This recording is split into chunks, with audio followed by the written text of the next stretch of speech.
Good morning friends, कैसे हो आप सब। होपफुली आप लोग अच्छा कर रहे होगे। मैं भी काफ़ी अच्छा हूँ। और अभी आपको जैसा कि कैप्सेशन में आपने देखा होगा तो आपको पता चल गया होगा कि अभी हम बात करने जा रहे हैं नेपाल के पोखरा में हुए फ्लाइट एक्सीडेंट के बारे में, जो कि बहुत ही दुर्भाग्यपूर्ण घटना हुई और उसमें 72 लोगों की जान चली गई। तो फर्स्ट ऑफ ऑल, सबसे पहले इस घटना में मरे सारे लोगों को, 72 लोगों की आत्मा की शांति के लिए हम प्रार्थना करते हैं और भगवान से मनाते हैं कि उनके परिवार को ये दुख सहने की शक्ति दे। सो आप सबको इस घटना का वीडियो दिखाते हैं, जो कि फ्लाइट के अंदर जो पैसेंजर्स थे वो फेसबुक लाइव के द्वारा दिखा रहे थे। सो जस्ट सी, और ये काफ़ी दर्दनाक वीडियो है। आपका मन इससे विचलित हो सकता है, तो अगर कमज़ोर दिल वाले हैं तो आप ना देखें।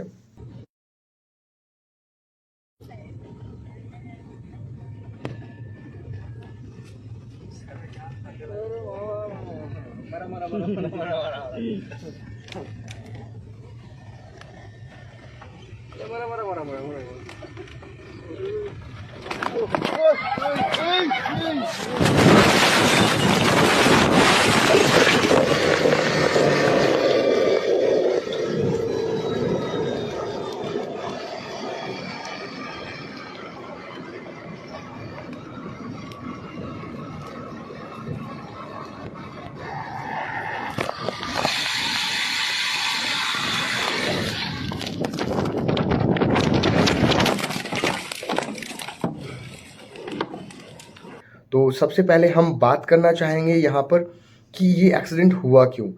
तो देखो, एक्सीडेंट होने के 4 मेन रीज़न हैं। पहला, सबसे टफ पोखरा का जो सबसे टफ एयरपोर्ट है, वो इंडिया नहीं पूरी दुनिया का सबसे टफ एयरपोर्ट है, जहाँ पे फ्लाइट्स लैंड करने के लिए बहुत कम प्लेसेस होते हैं। दूसरा, बहुत ही पुरानी टेक्निक का फ्लाइट जो कि अभी नेपाल में यूज़ किया जा रहा है। और जहाँ तक हम बात करें नेपाल में एविएशन सेक्टर की, तो वहाँ पे एविएशन सेक्टर की हालत बहुत ही ज़्यादा ख़राब है। और अगर आप बात करें इस फ्लाइट को चलाने वाले पायलट की, तो पायलट मिस अंजू थी और वो बहुत ही अच्छी पायलट हैं और उन्होंने अपना 100 आवर्स का जो ट्रेनिंग प्रोग्राम है वो जस्ट कंप्लीट करने वाली थी। तो अगर ये फ़्लाइट अगर उन्होंने सुरक्षित लैंड कर दिया होता तो वो एक सर्टिफाइड पायलट हो जाती। और अगर हम थोड़ा पीछे जाए वक्त के, तो ये पहली बार नहीं है जब ऐसी घटना नेपाल में हुई है। इससे पहले मिस अंजू के जो हस्बैंड थे वो भी पायलट में थे और सेम यति एयरवेज जो एयरलाइंस है नेपाल का, उसी में काम करते थे। और वहाँ पे उनका भी ऐसे ही दुर्भाग्यपूर्ण घटना में उनकी मृत्यु हो गई थी। तो ये एक तरह का कोइंसिडेंस है और बहुत ही दुर्भाग्यपूर्ण कोइंसिडेंस है, जिसमें पति पत्नी दोनों ने अपने जान गंवाई। और ये क्यों हुआ? ये just because of poor infrastructure, और जो मशीनरीज हैं वो काफ़ी पुरानी यूज़ हो रही हैं। इवन नेपाल गवर्नमेंट को इसके बारे में कुछ ना कुछ तो करना चाहिए। अब हम बात करते हैं यहाँ पे कि किस टाइप का फ्लाइट था जो उड़ रहा था। तो चलिए एक्सीडेंट की वजह को समझने की कोशिश करते हैं। सबसे पहले तो ये एक्सीडेंट होने का सबसे जो मेजर रीज़न है, वहाँ पे इन्वायरमेंट, और जो एयरपोर्ट है वो इतना छोटा है कि वहाँ पे लैंडिंग काफ़ी मुश्किल हालात में होते हैं। और अभी अभी ये जो पोखरण का एयरपोर्ट है, पोखरा का, वो 2 महीने पहले इनागुरेट हुआ है। चाइना के हेल्प से उन्होंने, नेपाल ने ये एयरपोर्ट अच्छे से डेवलप किया था। और जस्ट उसके बगल में बहुत बड़ी खाई है, चूँकि ये पहाड़ों के बीच में एयरपोर्ट आता है। तो ये फ़्लाइट जो थी वो यति एयरलाइंस की N9 ANC थी, जो ATR 72 2 इंजन वाली काफ़ी पुरानी फ़्लाइट है। और ये काठमांडू से टेक ऑफ किया था 10:33 पे दिन के, और 11 बजे इसकी लैंडिंग एक्सपेक्टेड थी, जो कि लैंडिंग होने से जस्ट 40 सेकंड पहले ये खाई में गिर गई। और ऐसा लगा था, अगर आप वीडियो को देखो तो आपको पता चलेगा कि एकदम से लगा कि पायलट का कंट्रोल खो गया है इस पे से। और यही एक बड़ी वजह बनी इस फ्लाइट में टोटल 72 लोगों के जान जाने की। 72 लोगों में हम बात करें तो 68 तो पैसेंजर थे, जिसमें 5 इंडियन, 4 रसियन, 1 तर्कीस, 2 साउथ कोरियन और 56 नेपाली पैसेंजर्स थे। इसके अलावा 2 पायलट और जो एक ट्रेनर पायलट थे, एक में संजू थी और उनके साथ 2 कॉकपिट में क्रू थे। तो ये टोटल 72 लोगों की जो जान गई, और बहुत ही दुखद घटना है। लेकिन मैं नेपाल सरकार से ये आग्रह करना चाहूँगा कि सर प्लीज़, आप अपने यहाँ जो सुविधाएं दे रहे हैं, हम मानते हैं कि आपके टैरिफ बहुत कम होते हैं फ़्लाइट के मुकाबले, बट कम पैसे का मतलब ये नहीं है कि आप इतना गलत तरीके से जाकर और इतना अव्यवस्थित एयरलाइंस चलाओगे। सर ये बस नहीं है ब्रो, ये फ्लाइट है और इसकी इंफ्रास्ट्रक्चर को हमेशा टिच होना चाहिए। तो वरना आपके नेपाल में अगर आप ध्यान से देखो तो सेम तरह की प्रॉब्लम की वजह से अभी तक पूरे 5 या 6 बड़े मेजर एक्सीडेंट हो चुके हैं। और इसकी जिम्मेवारी क्या है? कोई भी जिम्मेवारी नहीं लेता।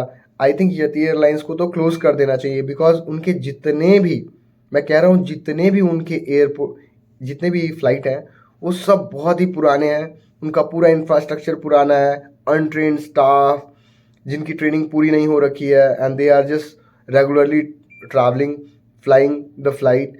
और जैसा कि अगर आप ध्यान से देखो तो जो उनके वर्किंग आवर्स है वो भी बहुत ज़्यादा है। तो ये सब चीज़ें बहुत बड़ा रीज़न बना और इस रीज़न की वजह से बहुत सारे लोगों को अपनी जान खोनी पड़ी। तो एक बार फिर से मैं नेपाल गवर्नमेंट से आग्रह करना चाहूँगा कि सर अगर हो सके तो आप प्लीज़ प्लीज़ प्लीज़ जैसा भी हो सके अपने इन सारे एयरलाइंस को चेंज करें जो भी पुराने हैं, और ना हो तो लोगों को बस से ट्रैवल कराओ यार, क्या प्रॉब्लम है? बस से भी अच्छा ट्रैवल हो जाता है, क्योंकि ये आपके यहाँ की पहली बार की घटना नहीं है, ये घटना बहुत बार हो चुकी है।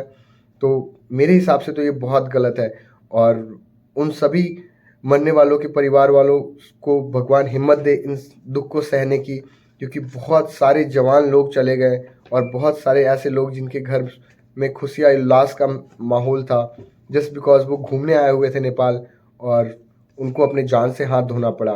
तो ये कहीं ना कहीं पुअर इंफ्रास्ट्रक्चर की वजह से ही ये पूरी की पूरी घटना हुई है और इसमें ड्राइवर पायलट का कोई भी दोष नहीं है। मिस अंजू जो थी उनके लिए मुझे सहानुभूति है, उनके पति के लिए भी सहानुभूति है।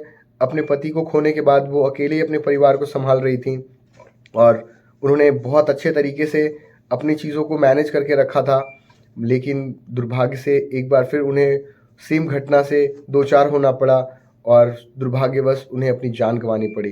तो मेरा बस एक ही राय है इसमें कि अगर आप एविएशन सेक्टर में हो किसी भी कंट्री में, अगर आप मैनेज नहीं कर पा रहे हो फंड्स, अगर आप नए एयरलाइंस नहीं कर पा रहे हो, नए इंफ्रास्ट्रक्चर नहीं कर पा रहे हो, तो आपको कोई हक नहीं बनता है दूसरे की जान लेने का। तो मैं बस इसी के बारे में आज बात करना था मुझे। Thank you so much guys, and please please please हो सके तो आप अवॉइड करो अभी नेपाल के ये यति एयरलाइंस को, क्योंकि ये एयरलाइंस ऐसा है जो अभी तक कुल मिला के टोटल 470 लोगों की जान ले चुका है, जिसमें से उनके खुद के 40 प्लस 35 प्लस क्रू मेंबर्स थे, जिसमें पायलट्स भी शामिल हैं। चूँकि इनका जो फ्लाइट का इंफ्रास्ट्रक्चर है वो इतना पुराना हो चुका है कि कितने भी ट्रेन पायलट आएंगे तो उनको दुर्घटना का सामना करना ही पड़ेगा। So thank you so much guys, और आप लोग अपना अपना ख्याल रखें और हो सके तो नेपाल जाने से इग्नोर करें नेपाल को, और नेपाल जाएं लेकिन बस से जाएं, फ्लाइट से ना जाएं, क्योंकि उनके जो फ्लाइट्स का इंफ्रास्ट्रक्चर है इट वॉज कम्प्लीटली पैथेटिक। बहुत ही पुराना इंफ्रास्ट्रक्चर है जो वो कम्प्लीटली अभी तक चला रहे हैं। तो होप आप सबको ये वीडियो समझ में आ रहा होगा।